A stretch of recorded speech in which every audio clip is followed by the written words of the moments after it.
Somerset kick-started their NatWest T20 Blast campaign with a high-scoring 21-run victory over Middlesex in Uxbridge, their first so far. Jim Allenby called correctly at the toss and decided that a hard pitch with a good covering of grass on it needed to be batted on first. The pitch did have some pace in it, and Lewis Gregory, promoted to the top of the order, tried to make the most of it. Stephen Finn's introduction paid dividends immediately. Allenby missed timing to James Franklin at mid-on to fall for 3. Finn then got one through Peter Trigo 3 balls later. Somerset reduced to 25 for 2 after 3. Southey, though, had left Lady Luck in the dressing room. Another edge off his bowling, flying overslip to help Gregory into the 20s. At the other end, meanwhile, Adam Hose was very quickly into his stride, while Gregory played the shot of the match thus far by launching Roland Jones over long off for the game's first maximum. The visitors recovering well to make a score of 57 for 2. A hard pitch means the batsmen can get value for their shots, and James Franklin's first over cost his team 18 runs. Hose really warming up at this stage with some crunching shots. As with Finn, Nathan Souter struck first ball, bowling Gregory for 37 at 75 for 3, an important wicket for Middlesex. But the score kept bouncing along, Hose timing his shots well, and Hildreth planting Souter over the rope as the ton was reached in the 11th over. A very big total looked on the cards, with Hose playing all the shots and claiming a 50 of 22 balls, with 8 fours and that uppercut 6 included. As expected, it began to rain sixes. Hildreth with his second.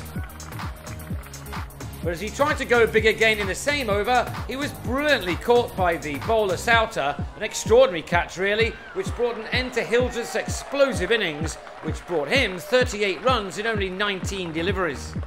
Still, Somerset were flying on 131 for 4 after a dozen overs of power. No shot more powerful than this one from Hose, which sailed right out of the ground. But next ball, his sprightly knock of 59 was brought to an end by Souter, who won the LBW for final figures of 3 for 43 from his 4 overs. 5 overs left, and Somerset had their 150 on the board and looked for the big finish, even though they lost Michael Leask to Ryan Higgins for 5. Then debutant Tom Banton skied Southey to McCullum. Middlesex the team to move on top now with a total on 159 for 7.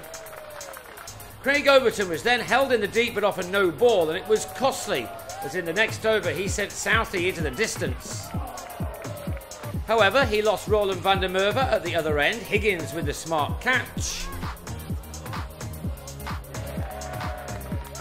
And then Overton was out for 19 before Josh Davies struck the last 2 balls of the innings for 4s to take Somerset to a very attractive 207 for 9 from their allotted 20 overs. With such a target on hand, McCullum moved up to open the innings after a delay to the reply because of rain, and the skipper was out, putting a slow full toss from Davey into the hands of Trigo after making a quick-fire 10. That brought in Sterling, who duly pulled his first ball for 6 over square leg. Few had heard of Banton before the start of play, but he made a very good impression with a superb stumping to remove David Milan in the 3rd over. The decision to give spinner Leask a 2nd over at the top of the innings paying off. Sterling and Owen Morgan then took the total of 48 at the end of the power play, and the former then took on Max Waller, with this pull going all the way to bring up the 50. And then he did the same at the other end of van der Merwe, Sterling dominating a 50-run partnership which had occupied just shy of 7 overs. And the chase then got much tougher when Sterling on 39 picked out Gregory off Overton to end the 3rd wicket stand on 66.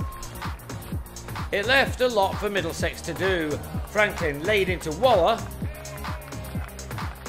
who responded by having Morgan caught in the deep by Gregory for 33. The home team on 102 for 4 in the 13th, still requiring 108 more runs to win. Somerset's attack kept it tight, and Middlesex were left with a mountain to climb going into the last 5, although Franklin tried to ease the pressure a tad with his side's 6th maximum thus far. The 7th arrived just a couple of deliveries later, John Simpson this time clearing the rope, and he then did it again, Davies over costing 26 runs, leaving a target of 70 from the final 5. Middlesex, though, left it too late, and Franklin Parrish tried to go big again as he had to do, Least calmly taking the ball at long on after judging the catch well. 3 to go and 55 were wanted, and the 18th just had to go large as far as the Londoners were concerned. Instead, it cost only 4 and included the wicket of Simpson, who clothed Van der Merwe to Allenby. Higgins did a remarkable job last week to help his side to tie a game at Cheltenham, but in spite of his efforts in making 35 off 16 this time, 32 was still needed off the last over, and Middlesex in the end had to settle for a final score of 186 for 7, as Roland Jones was out to the last ball of the match, Overton completing the game with figures of 3 for 24. So it was a 21-run victory for Somerset, who next head home to meet neighbours and rivals Gloucestershire on Friday, while Middlesex, looking to get their campaign back on track, go to Richmond on Thursday for a clash with Kent.